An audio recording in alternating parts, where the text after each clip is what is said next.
Hi, welcome. I'm Coach Burnside. I'm excited to be with you today as we talk about the corporate coaching program.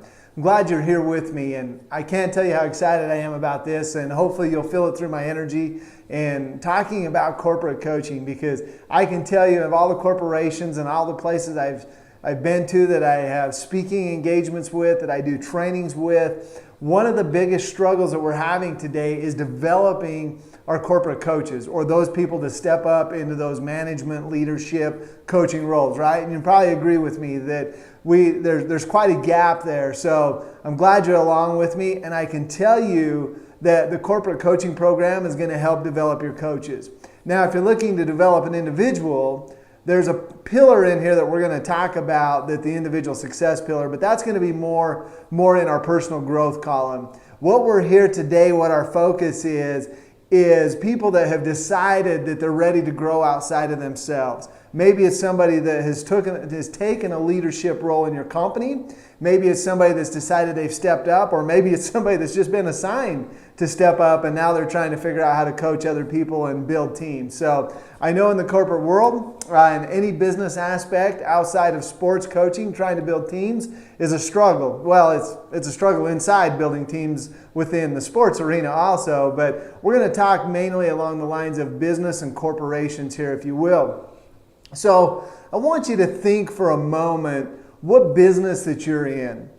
And it might come to your mind that you're in the technical business. Maybe you're in selling widgets or gadgets. Maybe you're in the manufacturing industry. Maybe you're in the plumbing industry. Whatever it might be, one thing that we all have in common that we need to understand is in all businesses, no matter what it's in, you might say, well, we're in the people business. Well, you might say we're, in the customer satisfaction business. Maybe we're whatever. But one thing that we all have in common, the one thing that we need to understand, the business that we're all in is the progress business. And what you're trying to do as a coach, as a leader, as an organizer, you are trying to progress. And that might be measured in your profit and losses. That might be measured in your sales. That might be measured in how many pieces you get made for the day in the manufacturing. It might be how many houses you frame in a week. Whatever it is, we're always trying to progress. You agree? Of course. Of course, it's exactly what we're in. So the question is what makes up progress then? And it's real simple. There's only two things that make up progress. And the first thing is processes, right? We have to have processes in place. And I know if you're watching this right now, you're like, yeah, I have great processes. And we're always working on the processes, because every company I've helped or been with, they're always working on the processes. And all companies have great processes, or they have things in place that anybody coming in today could kind of pick up and run with it. And I'm sure you do too.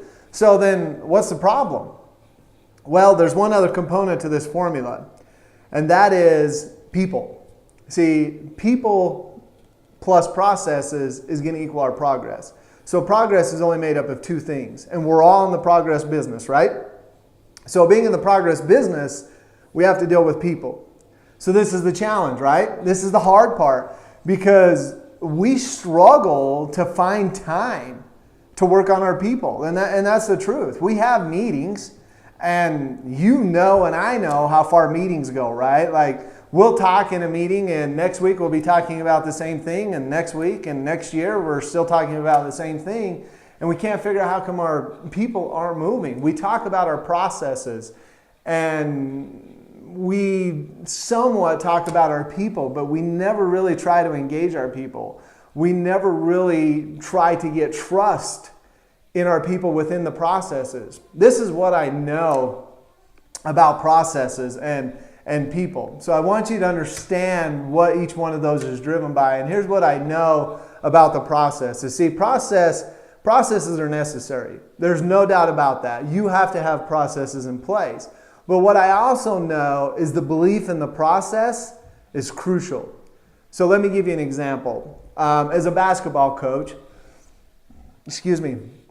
As a basketball coach, people ask me all the time, so coach, what's the best offense to run or the best defense? And my answer is always the same, the one that your people believe in. And the answer is true, is it doesn't matter what you run if your people don't believe in it. See, in the business world, our processes are our X's and our O's. There are offenses and our defenses. And if our people believe in them, the processes don't have to be perfect. The processes can be close, and people will master them, and people will figure them out and fill in the gaps, just like they will in sports. We don't always have to run the exact way that it's drawn up. We can differ from it a little bit, differentiate from it a little bit, and do something a little bit different in the field as long as we see that it's going to bring more progress. But if I don't believe in the process, it doesn't matter what I run. It doesn't matter what process I put in place if my people don't believe in them, because they're not engaged in them. They could care less what the process is. And you can rewrite it 1,000 times, and you can have 100 meetings on it, and you can talk about it all you want until you're blue in the face. And you've been there. I know you've been there. I know you have talked about things over and over and over, and nothing's changed. And then you get mad at the people, and then what do? We fire the people and bring in new people. And then we show them our processes, and if they don't like what's going on, if they don't like the culture, and they don't like the environment, and they don't feel engaged, and they don't feel like that they have the authority to make decisions and not be micromanaged and all that stuff, then they'll disengage from the processes, they'll disengage from the company, and pretty soon we end up firing them and we get another one. And this cycle goes over and over and over.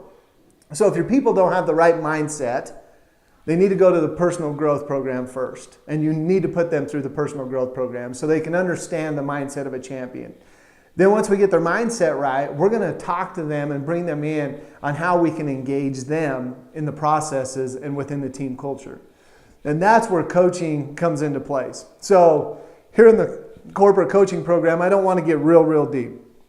I don't want to go so deep that we lose it today. I want to stay focused, but I want you to understand that's only the start. So I'm not going to talk about processes. I'm not going to talk about that in the coaching program at all. What I'm going to talk about is people, because this is what I know also is people. What I know about people is they make up your team. So I want you to think about that. If you need a team that's going to engage in your processes and run your processes, how are you building your team? What are you doing on a constant basis to engage your team? What are you doing continually to make sure that they trust in the system, that they're bought in, that they see the vision, that they understand the why, that you have a relationship with them that's strong, that they're willing to take risks, that they're willing to step out and become the person that you hired them to become? Or do we hire them because they have amazing tasks and then we put a cap on what they can and can't do? Because we have processes. What are we after? What do we want? At the end of the day, we want progress. And we can rewrite the processes over and over, but until our people believe in them and see the vision, those are not going to matter to us at all. So with that being said, there's a simple formula. There's a simple formula that we're going to use in here that I call the gold medal coaching formula. And I've took this and I've broke it down over many years of training, coaching, and bringing business development, business growth together and applying it. So first off, though, before that, I want to read a quote. There's a quote by Reid Hoffman that says, "No matter how brilliant your mind or strategy, if you're playing a solo game, you'll always lose out to a team." So we need to develop teams. You understand that and you know that. The problem is we don't always have time, right? It's a struggle. It's easier just to send off a quick email and hopefully somebody picks it up and goes. Well, that's the first failure in communication. That's like throwing it to a receiver that's not expecting the ball. That's like throwing it to a receiver that ran the wrong route and we throw it a different direction. See, communication takes place when the receiver finally catches the ball and makes forward movement. Most of us just throw it in the air and hope that they're going to run under it, pick it up, and take off with it. Truth is, they never do. We throw it in the air and they just keep doing what they're doing. So, another story, another time to get a lot deeper, but nonetheless, I want to talk about team and how we bring those teams together and what the formula is, the gold medal coaching formula. And I'm just going to touch on the tip of the iceberg. And if you want more, you can obviously put your name and email in there and I'll send you some more videos. So the formula is real simple. It's X plus Y equals Z. And in this case, you understand and all of us understand that to grow the Z, our X and our Y has to be better. And the plus sign has to stay at the minimum of plus. Obviously, what we'd like to do is turn that into a multiplication. and make it stronger. But if we can keep it at least at a plus and keep these two brought together, we're going to be okay.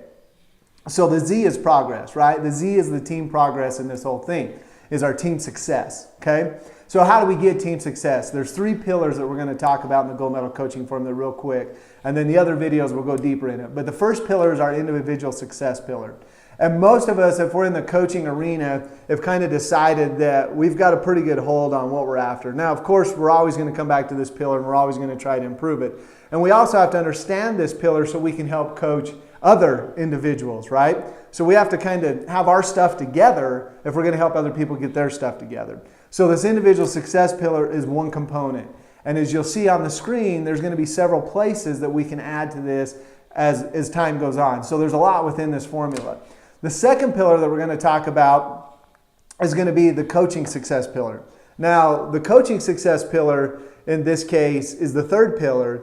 And what it does is the coaching success is how do we get people? What is it that drives people? How do we find out what levers we have to pull? Because just because they're on your team, they all have different levers, right? You figured that out by now, obviously, that, man, you know, I can do this with John and he does this, but if I do that with Sue, she's going to do this. And then with Nancy, if I do this, then she's going to do this. So I got to be really careful, right? They're all driven in different ways. And that's the challenge of building teams, is finding out what their levers are, right? And what drives them. So we have the coaching success pillar. And then in the middle, to bring all this together, is the and pillar.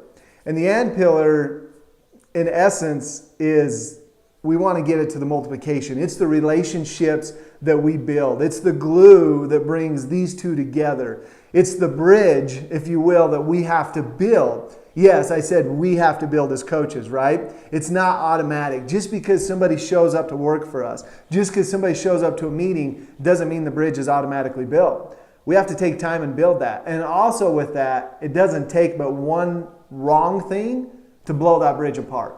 So we have to be really careful. And most of us think this pillar is automatic. And some of us call that permission-based coaching or position-based coaching. And position-based coaching doesn't work.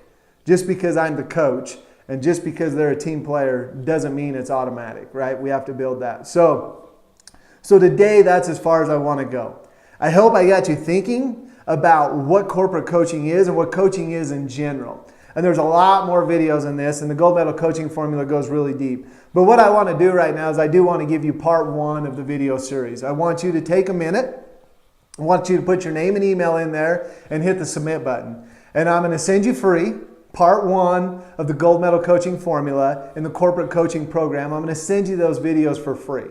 I'm going to give you a taste of what it is that we have to offer. I know what I offer in there is going to grow your team in ways that you never thought if you just take and apply those few things. Now, that's just the tip of the iceberg, understand. And you can get the whole iceberg, but right now, I just want to share the tip with you. I want to have your feedback. I want to know what you like and don't like. I want to know how I can better serve you and all of those things. So as always, as a coach in the corporate world, as a coach in people's lives, as a coach in the sports industry, as a business coach, a speaker trainer, I understand that these are real life struggles. I understand what it's like to be in your shoes and wonder, how can I get my team moving? How can I get this person engaged? How can I get this guy to quit being so cancerous to the team? I understand your challenges. And I promise you that the Gold Medal Coaching Formula is going to have answers for you. So all you have to do, enter your name and your email, push the send button right there at the bottom, and I'll see you on the other side.